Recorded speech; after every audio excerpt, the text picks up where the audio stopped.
beginning.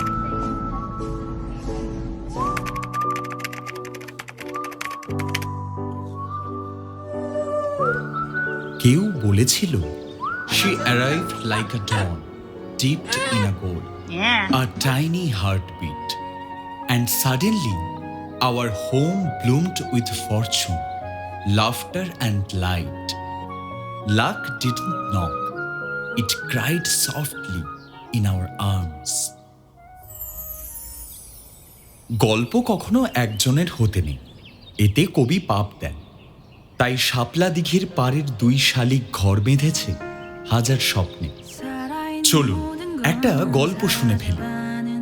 এটা ঠিক গল্প না, বরং এক রূপকথা। ঘুড়ি সুতো লাটাই বলে ওদেরই মতন উড়তে চাওয়া দুটো মানুষ কিভাবে রূপকথা সাজিয়ে তোলে নিজেদের খেয়াল। আর গল্পকার বলে আকাশ থেকে নামলো পরি, গল্প তার হাজার রকম, মাথার মুকুট, পায়ের নুপুর, পাহাড়ি সাজ অন্য রকম। খবর বলছিল পুজোর এই আগমনে এবার দীর্ঘ দাবদাহের পর শহরে বৃষ্টি হবে। তাই বাতাসে হঠাৎ 9th সিম্ফনির সুর, কারণ এই গল্পের পাতায় জুড়ে গেল নতুন অধ্যায়। অবশেষে 9 মাস প্লাজেন্টাবাসী হয়ে পৃথিবীতে পদার্পণ করল সেই মহিলা। সবাই বলল এই আমাদের দিজা। ঘুমপাড়ানি গানেদের লড়াই শুরু হলো সেই থেকে।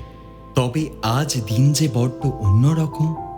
লাল বেনারসি, মাথায় মুকুট, কপালে তার চন্দন ফোঁটা, এমন সাজে মেয়ে আজ হলুদ স্নানে বৃষ্টি স্নাতা।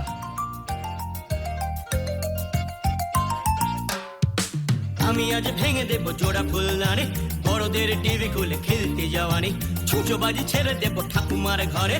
একটাই ডেঞ্জার, জুজু যদি ধরে, জুজু যদি থাপড়ায় ল্যাম্পোস্ট কানা, লরি হয়ে যাবে মারুতির ছানা। ন্যাচ তুলে হুড়ো দিলে জানো নাকি চিজ, হাত জোড় করে বলো প্লিজ প্লিজ প্লিজ।